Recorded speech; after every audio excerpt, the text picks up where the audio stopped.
They say every man has his limits, a final line in the sand, a last secret he'll take to the grave. Lee Marvin carried 6. August 1987, a Tucson hospital room. The man who turned screen violence into a brutal, honest art was being taken by something quieter, slower. Cancer. Slower. Cancer. And with time running out, he decided 50 years of silence was 50 years too long. Propped up in bed, he demanded a tape recorder.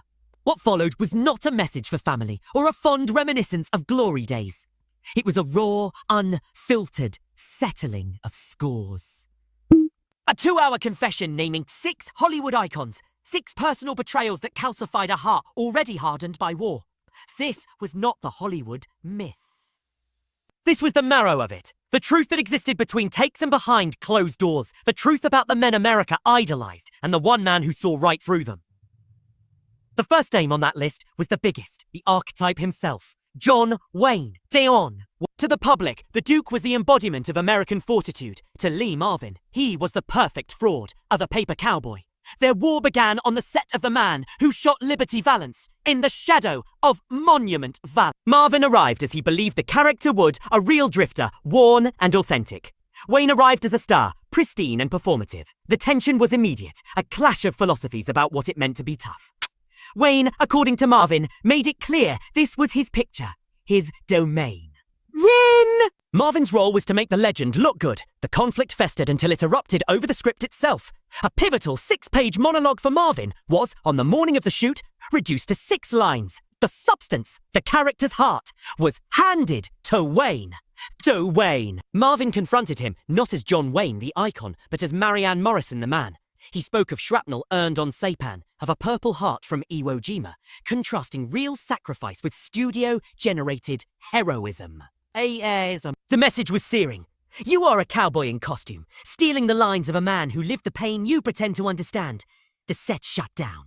They didn't speak for the remainder of the film, their palpable hatred edited into something the trade papers called a chemistry. Years later, when Wayne requested Marvin present his Lifetime Achievement Award, Marvin's 3-word refusal was a final, silent bullet. Wayne's death prompted a quote from Marvin that was printed as tribute, but intended as the most damning epitaph. He was exactly what America wanted him to be. A hero, yes, but a manufactured one. And in Marvin's code, there was no greater sin. If Wayne represented the theft of stature, the next man represented the murder of trust. Charles Bronson, the man whose stoic silence was marketed as ultimate toughness. On the Dirty Dozen, Marvin initially saw an ally, another seemingly authentic soul amidst the Hollywood polish. They bonded, or so Marvin believed, over a shared understanding of grit. He even coached Bronson, teaching him the physical language of a soldier.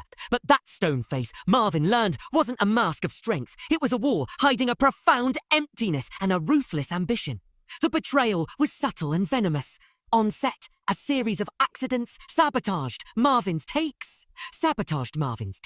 Off set, a whispered campaign began. Bronson suggesting to anyone who would listen that Marvin was drinking again, that he was unreliable. The culmination was a staged scene of Bronson helping a weary Marvin to his trailer, a pantomime of concern designed to sell the lie to the press. When confronted, Bronson offered nothing, his silence now revealed as a weapon of cowardice. The realization was a deeper wound than any on-screen fight. This wasn't a bold enemy. It was a rat in the shadows, poisoning a reputation to elevate his ain. Marvin's violent reaction, smashing a bottle, was the honest rage of a man betrayed, met with the cold, ambition-driven fear of a man who understood only calculation. The studio smoothed it over with money and non-disclosure agreements, but the lesson was permanent. Trust was a currency too expensive for Hollywood. The third betrayal was a lesson in obsolescence. Steve McQueen, the king of cool, was the future arriving on a motorcycle. On The Great Escape, the younger actor initially played the acolyte, seeking out Marvin's war stories, absorbing his presence.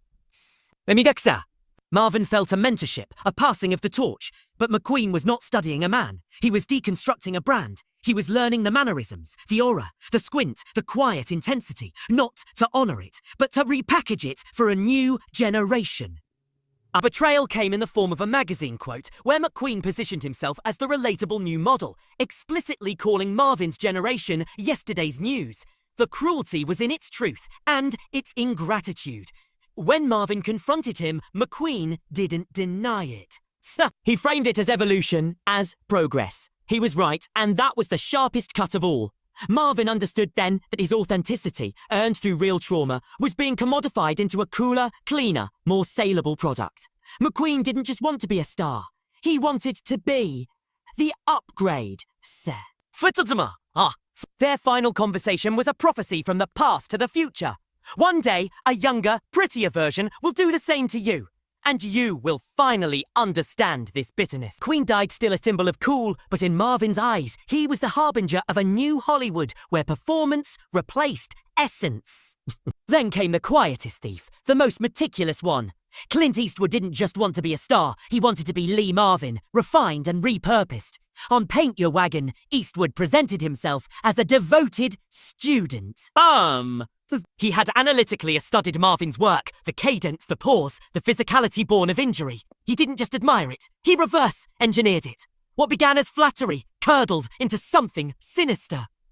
Marvin noticed Eastwood wearing his actual boots, then copying his stats, even adopting the slight lean from Marvin's old shrapnel wound, a piece of lived history, mimicked as an acting choice. The ultimate insult came when the director suggested Marvin should change his performance because Eastwood's version of Marvin's style was more accessible to audiences. Accessible meant younger, cleaner, less complicated. Eastwood's philosophy, delivered without a hint of irony, was that he was taking the raw material of Marvin's persona and improving it by removing the pain, keeping only the pose. He was gentrifying a soul. When Dirty Harry, a role offered first to Marvin, made Eastwood a global icon, it cemented the theft. Eastwood became a legend by perfecting a blueprint he did not draw for a pain he did not earn. His hand, when offered years later, was soft and unmarked, a perfect metaphor for the exchange. He stole the shadow and walked in its light for decades, but the most personal wound, the one that felt like a surgical strike to the heart, came from James Coburn. This wasn't a rivalry between established powers. It was a betrayal of brotherhood. In their early days, Coburn was the eager apprentice and Marvin the willing mentor. He taught him everything, from handling a gun to the psychological trick of looking through a target. They were friends, their families close. Marvin called him a brother and meant it. Cool. The betrayal was therefore a compound fracture. First, Coburn used Marvin's recommendation to land a major role, then turned around and used his newfound leverage to take a part specifically intended for Marvin. The justification was the coldest phrase in Hollywood. It's business. But it's more. But it was more. On their next film together, Coburn actively worked to undermine Marvin's scenes, sabotaging takes and whispering to producers about recasting.